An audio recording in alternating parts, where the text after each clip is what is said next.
Hello दोस्तों, मैं वैभव Vivekananda study centre के online platform success with VSC में आप सभी का 26 और 27 मार्च 2023 की इम्पॉर्टेंट करंट अफेयर में स्वागत करता हूं। चलिए शुरू करेंगे अपने कंटेंट के साथ। एक बार जुड़े हुए सभी लोगों से अनुरोध है, लाइक बटन पर प्रेस कर दें और दोस्तों के साथ शेयर कर दें। चलिए शुरू करते हैं आज की पहली और इम्पॉर्टेंट करंट अफेयर के साथ। आज की पहली न्यूज़ है, छत्तीसगढ़ में सीआरपीएफ के 84वें स्थापना दिवस में शामिल हुए हैं गृह मंत्री अमित शाह। तो केंद्रीय गृह मंत्री अमित शाह छत्तीसगढ़ में केंद्रीय रिजर्व पुलिस बल यानी सीआरपीएफ के 84वें स्थापना दिवस कार्यक्रम में शामिल हुए हैं। उन्होंने छत्तीसगढ़ के जगदलपुर में सीआरपीएफ जवानों को श्रद्धांजलि भी दी है।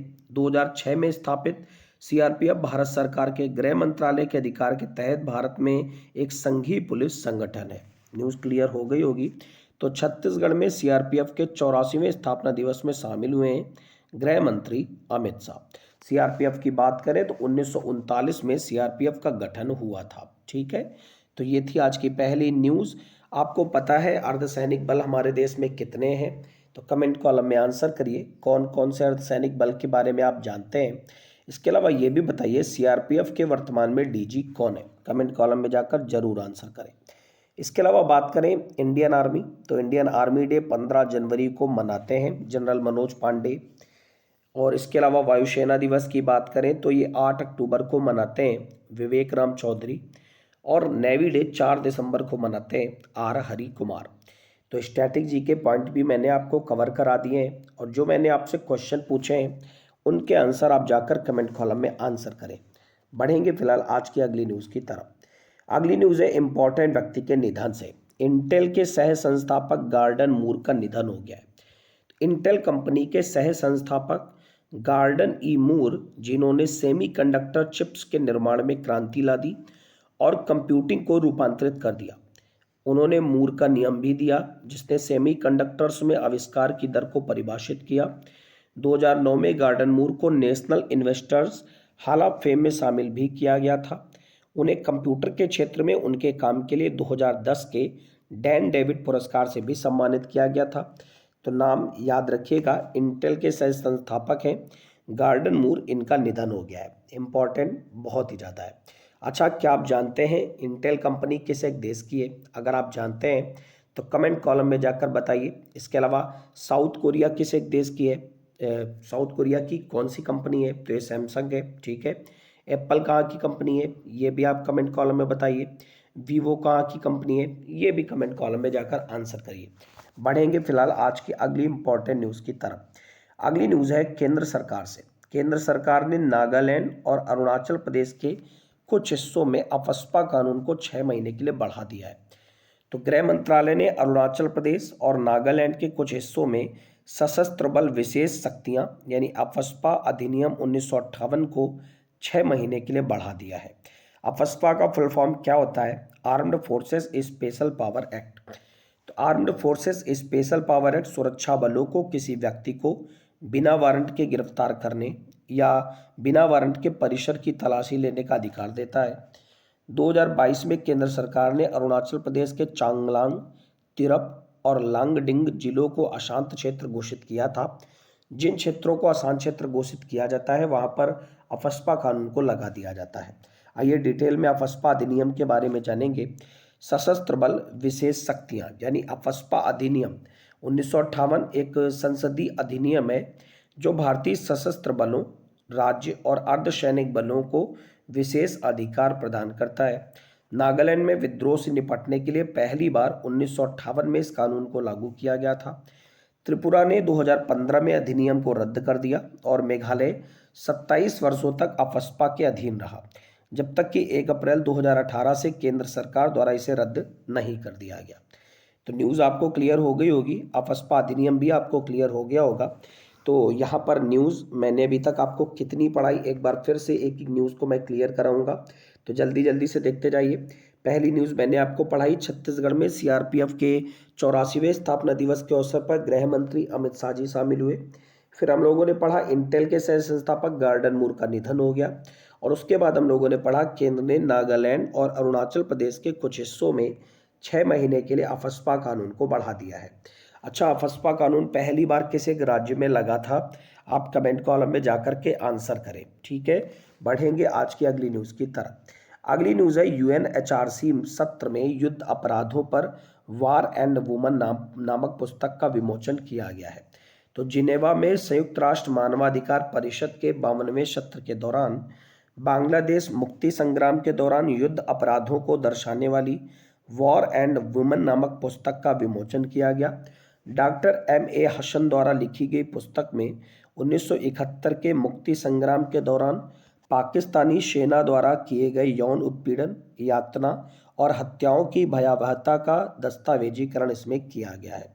तो न्यूज़ याद रखिएगा, UNHRC यानी United Nations human right commission सत्र में युद्ध अपराधों पर वॉर एंड वुमेन नामक पुस्तक का विमोचन किया गया है। किसके द्वारा लिखा गया है? तो डॉक्टर M.A. हसन द्वारा लिखा गया है। किस चीज़ का वर्णन है? तो 1971 के मुक्ति संग्राम का वर्णन किया गया है। न्यूज़ क्लियर हो गई होगी, तो कमेंट कॉलम में आंसर करिए। बांग्लादेश के प्रधानमंत्री का नाम क्या है? चाहिए कमेंट कॉलम में आंसर करिए। अगली न्यूज़ की तरफ बढ़ेंगे।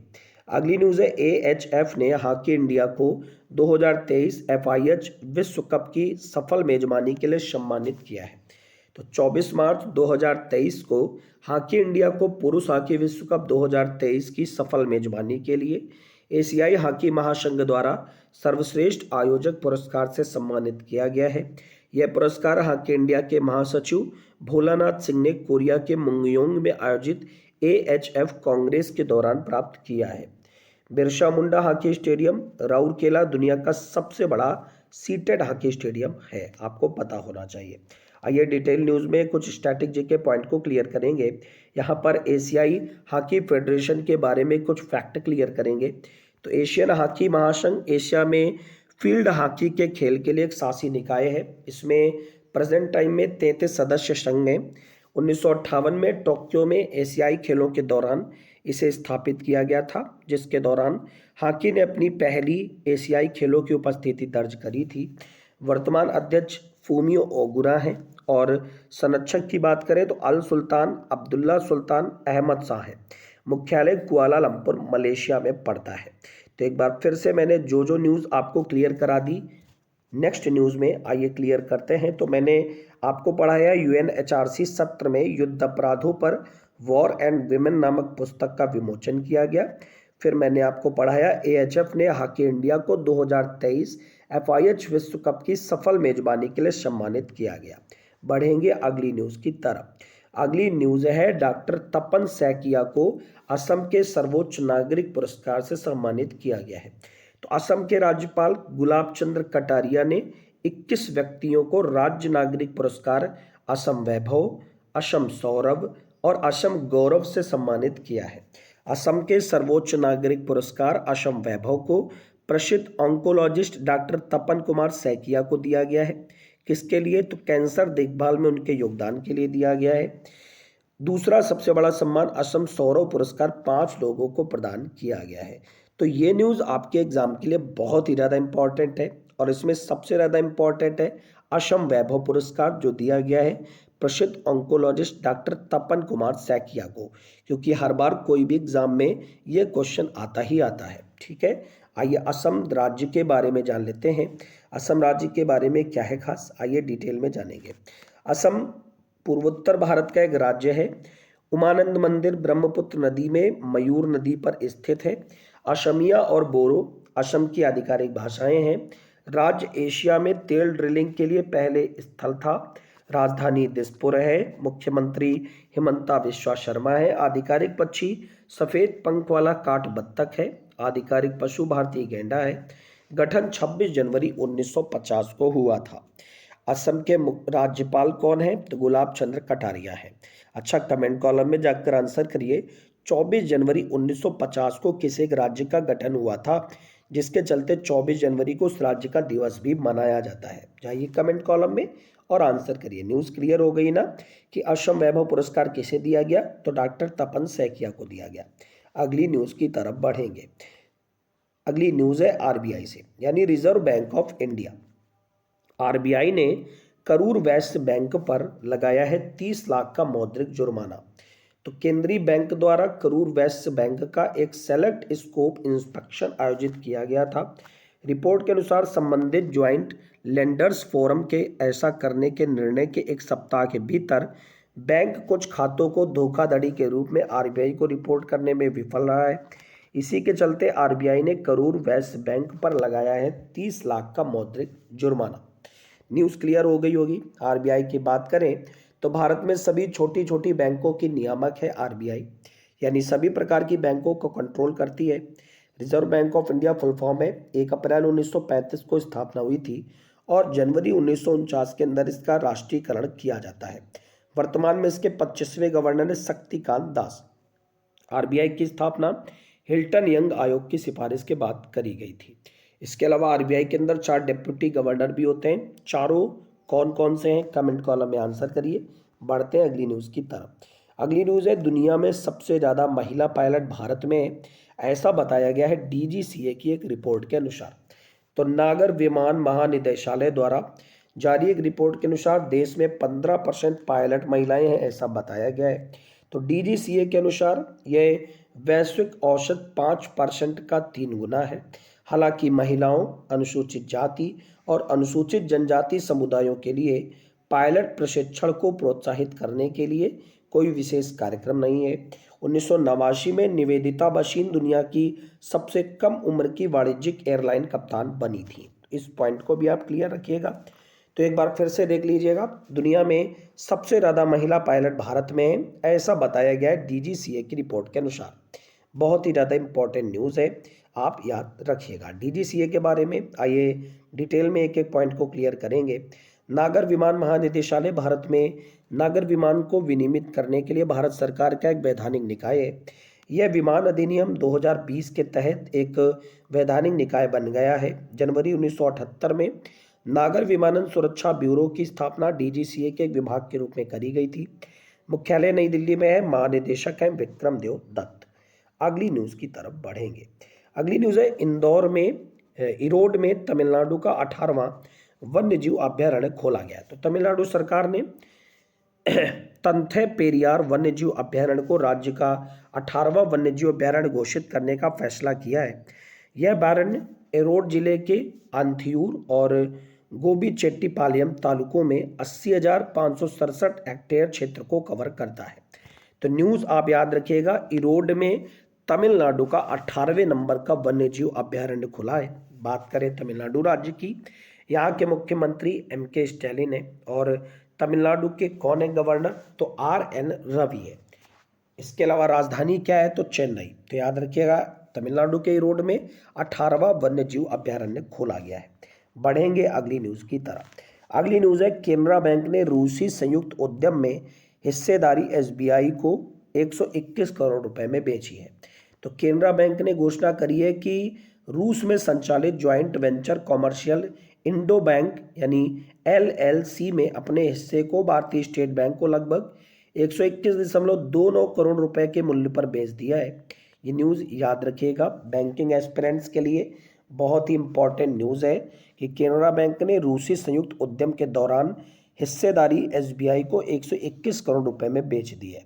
केनरा बैंक का हेडक्वार्टर बेंगलुरु में पड़ता है और स्टेट बैंक ऑफ इंडिया का हेडक्वार्टर पड़ता है मुंबई के अंदर। ये सारी न्यूज़ आपको याद रखनी है। बढ़ेंगे अगली इंपॉर्टेंट न्यूज़ की तरफ। उससे पहले केनरा बैंक के बारे में कुछ फैक्ट क्लियर करेंगे। केनरा बैंक भारत सरकार के वित्त मंत्रालय के नियंत्रण और स्वामित्व में एक भारतीय सार्वजनिक क्षेत्र का बैंक है। अम्मेम्बल सुब्बाराव पाई ने 1906 में बेंगलुरु में इसे स्थापित किया। यह बैंक लंदन, दुबई और न्यूयॉर्क में भी कार्यालयों को अपने नाम कर रखा है। तो न्यूज़ क्लियर हो गई होगी। बढ़ेंगे अगली न्यूज़ की तरफ। अगली न्यूज़ है इंपॉर्टेंट क्रिकेट से। बांग्लादेश ने इतिहास में पहली बार 10 विकेट से जीता है कोई भी अंतर्राष्ट्रीय मैच। तो बांग्लादेश ने आयरलैंड को तीसरे वनडे में 10 विकेट से हरा करके एक रिकॉर्ड बना दिया है कि पहली बार बांग्लादेश ने कोई ऐसा क्रिकेट मैच जीता है जो कि 10 विकेट से जीता है। ये बांग्लादेश टीम के लिए बहुत ही बड़ा रिकॉर्ड रहा है, तो याद रखिएगा। इसके अलावा मैं बात करूं तो कमेंट कॉलम में जाकर आंसर करिए कि बांग्लादेश क्रिकेट टीम के वर्तमान में कैप्टन कौन है। बढ़ेंगे आज की आखिरी न्यूज़ की तरफ। आखिरी न्यूज़ है, हल्द्वानी में बनेगा उत्तराखंड का पहला खेल विश्वविद्यालय। तो उत्तराखंड के मुख्यमंत्री पुष्कर सिंह धामी ने बताया है कि नैनीताल के हल्द्वानी में राज्य के पहले खेल विश्वविद्यालय की स्थापना की जाएगी। उन्होंने ये भी बताया कि लंबे समय से खिलाड़ियों तथा अलग अलग खेल संघों द्वारा खेल विश्वविद्यालय की मांग की जा रही थी। राज्य की खेल मंत्री रेखा आर्या के मुताबिक वे विश्वविद्यालय करीब 100 एकड़ जमीन पर बनेगा। तो न्यूज़ क्लियर हो गई होगी। हल्द्वानी उत्तराखंड में उत्तराखंड का पहला खेल विश्वविद्यालय बनने जा रहा है। उत्तराखंड की बात करें तो यहाँ के सीएम पुष्कर सिंह धामी हैं और यहाँ के वर्तमान समय में गवर्नर कौन है, तो गुरमीत सिंह। ये सारी न्यूज़ आपको अच्छे से क्लियर हो गई होगी। तो ये थी ओवरऑल आज की न्यूज़। आपको क्लास कैसी लगी कमेंट कॉलम में जाकर आप जरूर आंसर किया करें। अगर आपको क्लास अच्छी लगी है तो लाइक बटन पर प्रेस करना ना भूलें, दोस्तों के साथ शेयर करना ना भूलें और जितने भी लोग पहली बार चैनल में जुड़ रहे हो सब्सक्राइब करना ना भूलें। आपका दिन मंगलमय हो। Thank you everyone. God bless you all.